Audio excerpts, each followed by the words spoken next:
ጋር ስንመጣ እኛ ጋር ወደ ሰዎች ሲመጣ ደግሞ ያው ብዙ ጊዜ የምናገናኘው ትልቅ ነው በርግጥ ነው የኢየሱስ ክርስቶስ መወለድ ከመዳናችን ጋር ብቻ ነው የምናገናኘው ለምን ራሳችን በአዳም እናቀዋለን ያ በአዳም የነበረው ሰው ደግሞ በኃጢአት ምክንያት ሞተ ከዛ ምን ሊሆን ይገባል ህይወት ሊያገኝ ይገባል ወይንም ደግሞ ሞት ኃጢአትን አይደል የኃጢአት ምክንያት ነው ሞትን ያመጣውና ወደ ጽድቅ እንድንመለስ ወደ ሕያውነት እንድንመለስ ስለዚህ አሁን ክርስቶስ መጥቷል ጻድቃኖች ሆነናል ከዚያስ አንሞትም የዘላለምን ህይወትን አግኝተናል ግን የእግዚአብሔር ፍጹም የትክክል ይሄ ሆኗል የእግዚአብሔር ፍቃድ በመንመለከትበት ጊዜ ግን ይሄ ብቻ አይደለም እግዚአብሔር እኛን በክርስቶስ ሲመለከተን እኛ ልጆቹ እንድንሆን በውድ ልጁን በኩል አይደል እንዲያው ልጆቹ እንድንሆን አደረገ በክርስቶስ አማካኝነት ማለት ነው የክርስቶስ ወደዚህ መምጣት ትልቁ አጀንዳ እኛን የእግዚአብሔር ልጆች ለማድረግ ከሞት እንድንድን ብቻ አይደለም የዘላለም ህይወት ብቻ እንድናገኝ አይደለም የእግዚአብሔር ልጆች አሜን ይሄ የእግዚአብሔር ልጆች መደረጋችን ደግሞ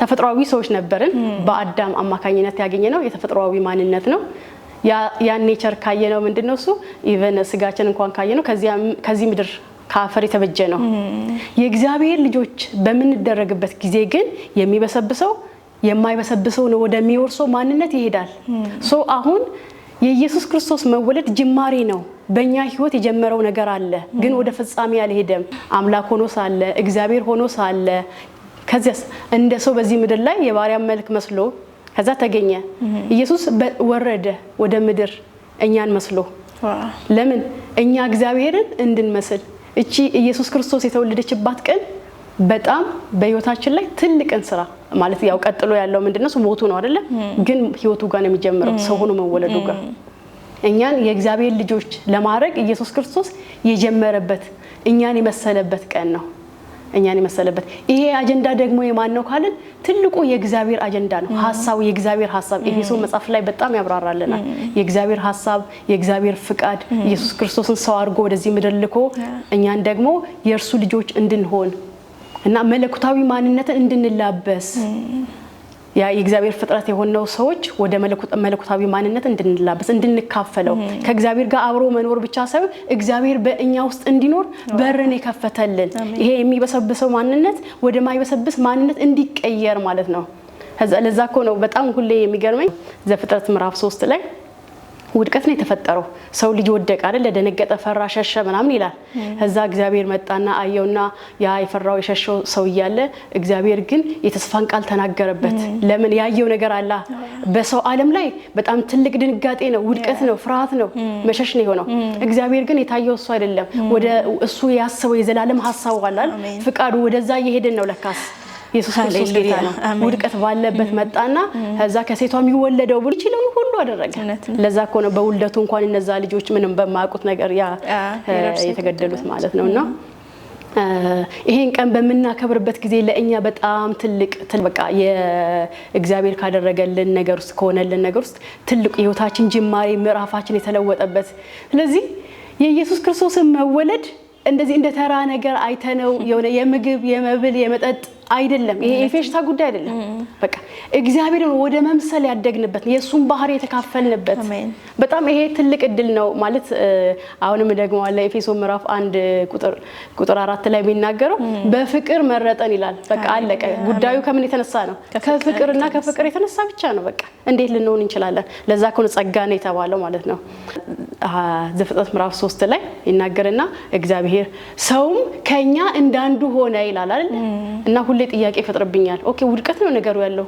ከዛ ከኛ እንዳንዱ ሆነ ካለ እግዚአብሔር ይወደቀ አይደለም የእግዚአብሔር ነገር የተበላሸ አይደለም በዛ ውድቀት ውስጥ ለካስ እኛ እግዚአብሔርን ወደ መምሰል አድገናል ማለት ነው ለምን እሱ ያሰበልን እቅድ ስላለ ይሄ ሁሉ መቼ ተፈጸመ ኢየሱስ ክርስቶስ የእግዚአብሔር መልእክተኛ ሆኖ ወደዚህ ምድር ሲመጣ ማለት ነው ሰው ሆኖ ሲገለጥ እና በሁሉም ዓለም ላይ በምድር ደስታ በመላእክቶች ዘንድ ደስታ በእግዚአብሔር ዓለም ደስታ በሰው ልጆች ሁሉ ደስታ ሆነ በእርሱ ደስ የሚለኝ ልጄ አለኮ እግዚአብሔር በቃ ለምን ፍቃዱን የፈጸመ የታዘዘው ኢየሱስ ክርስቶስ ስለዚህ ለእኛ የደስታ ቀናችን ነው ማለት ነው በጣም አሜዚንግ ነው እግዚአብሔር ይመስገን ምክንያቱም የእግዚአብሔርን ፍቅርና ምሕረትን በጣም ያየንበት ህይወት ነው እግዚአብሔር ይመስገን ስለዚህ ነገር እንግዲህ ተመልካቾቻችን እንኳን አደረሳችሁ በድጋሚ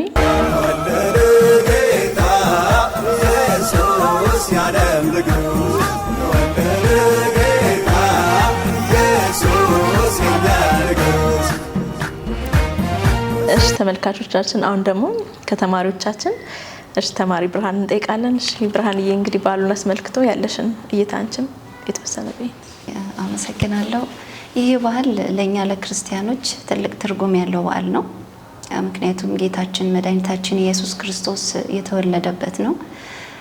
ይህም ደግሞ ለአሕዛብ ሁሉን የሚገልጥ ብርሃን፣ ለእስራኤልም ክብር የሆነ እግዚአብሔር አምላክ የገባልንን ኪዳን ያሰበበት ትልቅ በዓላችን ነው። መጽሐፍ ቅዱስ እንደሚል በሉቃስ ወንጌል ምዕራፍ 2 እንደሚል መድኃኒት ነው የተወለደልን። መድኃኒት ደግሞ የሚያስፈልገው ለታመመ ሰው ነው። ታመን ለነበር ነው፣ ጠፍተን ለነበር ነው። ለኛ እግዚአብሔር አምላክ መድኃኒትን ያደረገበት የታሰብንበት እንደገና የታየንበት በዓላችን ነው። ለኛ ይሄ በዓል ትልቅ በዓል ነው እና ለመላው ክርስትና እምነት ተከታይ መልካም በዓል እንዲሆንላችሁ እመኛለሁ። አሜን። ተወለደ ጌታ ኢየሱስ የዓለም ንጉሥ ተወለደ ጌታ ኢየሱስ የኛ ንጉሥ። እስቲ በመጨረሻ ማስተላለፍ የምትፈልጉት መልእክት ካለ ፓስተር ይስካንተ ልጀምር። የተባሉት ትንቢቶች በሙሉ እንደተባለው ተፈጽሟል እና የኢየሱስ ክርስቶስ መወለዱ ራሱ የትንቢት ፍጻሜ ነው። በእርግጥ በዛን ጊዜ ኢየሱስ ክርስቶስ ሲወለድ እነሱ እንዳሰቡት አይደለም። እነሱ በዛ ጊዜ ያሰቡት ምንድነው? በብሉይ ኪዳን ከዳዊት ዘር ይወጣል ተብሏል። ሙሴ እንደኔ ያለ ነቢይ ያስነሳላቸዋለሁ ብለዋል። ስለ ክርስቶስ ሁሉ መጽሐፍት ሁሉ ስለ እኔ ያወራሉ ስለተባለ ሙሉ መጽሐፍ ቅዱስ ስለ ኢየሱስ ነው የሚያወራው እና ያ ትንቢት ኢየሱስ ክርስቶስ ፍጻሜ ሆኖ መጣ።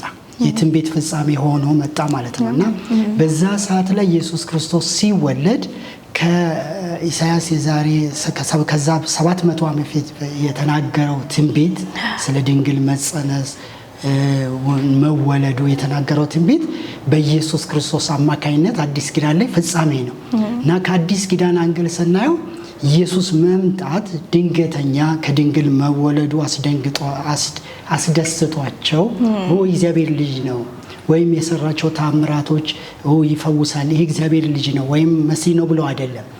በትንቢቱ መሰረት በተናገረው መሰረት አዲስ ኪዳን ላይ ፍጻሜ መሆኑ ነው እና ኢየሱስ የትንቢት ፍጻሜ ነው። የምን ትንቢት ፍጻሜ ነው ካልን አንደኛ በድንግል መወለዱን የሚያሳይ ፍጻሜ ነው።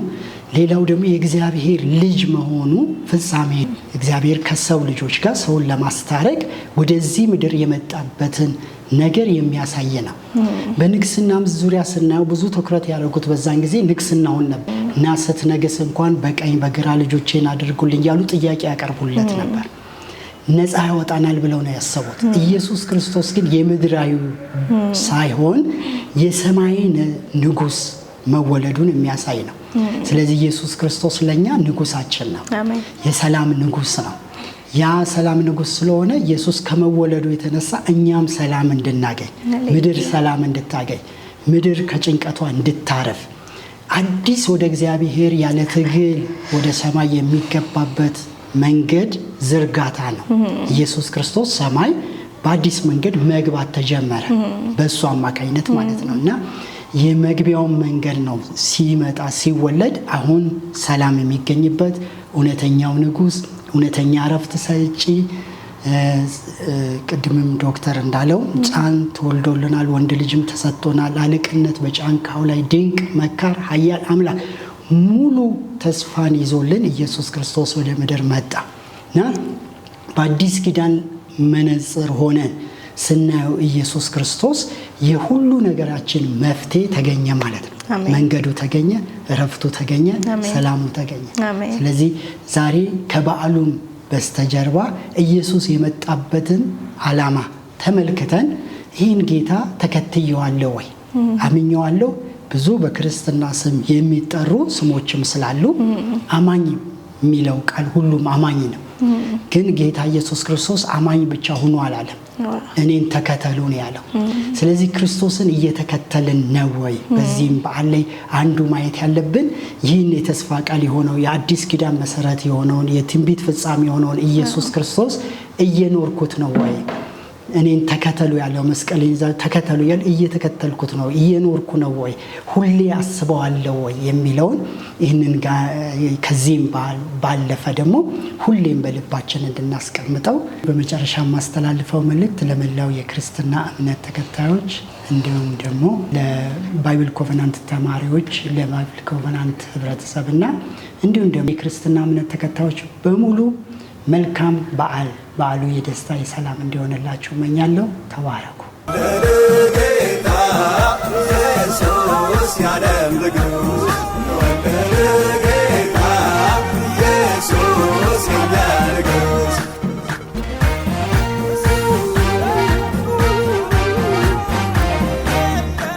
በመሰረቱ ያው ፓስተር ይሄይስም ተናግረዋል።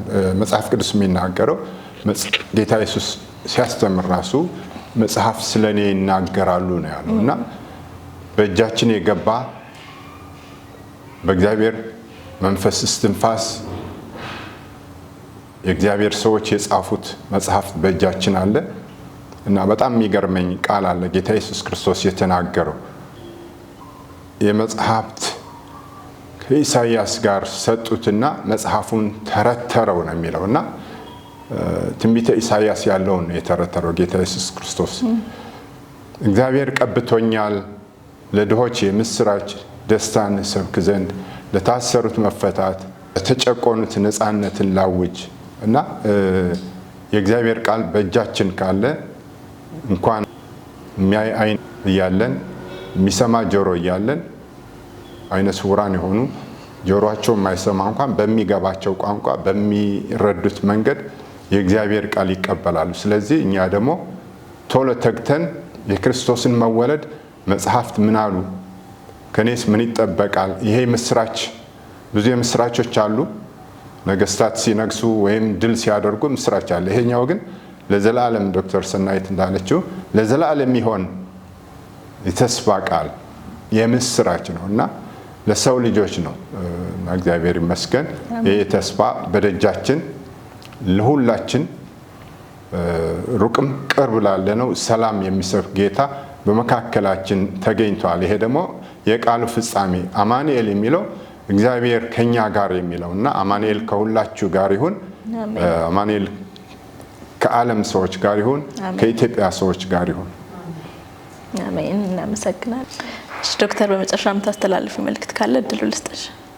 ጌታ መልካም አምላክ ነው። አሜን። ያው ፊልጵስዩስ መጽሐፍ ላይ ምዕራፍ 2 ላይ እንደሚለው ስለ ኢየሱስ ክርስቶስ ሰው ሆኖ እዚህ ምድር ላይ መምጣቱን ሲናገር እንግዲህ እሱ በእግዚአብሔር መልክ ሆኖ ሳለ እግዚአብሔር ሆኖ ሳለ ኢየሱስ ክርስቶስ ሰው ሆኖ መገኘቱ ማለት ነው።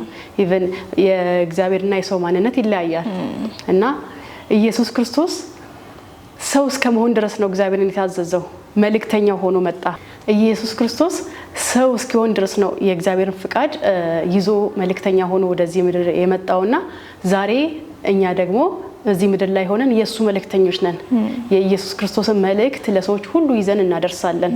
ታላቁ መልእክቱ እሱ ስለሆነ ማለት ነውና እኛም ራሳችን በፍጹም ልባችን እግዚአብሔርን ዝቅ ብለን ወርደን የምናገለግልበትን ጸጋ እግዚአብሔር እንዲያበዛልን ለሁላችን እመኛለሁ ማለት ነው። አሜን አሜን። እግዚአብሔር ይመስገን። እንግዲህ ተመልካቾቻችን በዓልን አስመልክቶ ያዘጋጀነው ፕሮግራም ይሄን ይመስል ነበር። እናንተም በየቤታችሁ ይህንን ባህል ከእግዚአብሔር ቃል አንጻር በማየትና በመመርመር እንደገና ወደ እግዚአብሔር ፍጹም ሙላት እንድንደርስ እንላለን። በድጋሚ መልካም በዓል ይሁንላችሁ። ደስ ይበልሽ ቤተልሔም ጌታ ተወለደ መድኃኔዓለም ጌታ ጸጋ ሞላ ዳዊት ጌታ ምስኪኗን ሴት ጌታ አሰባት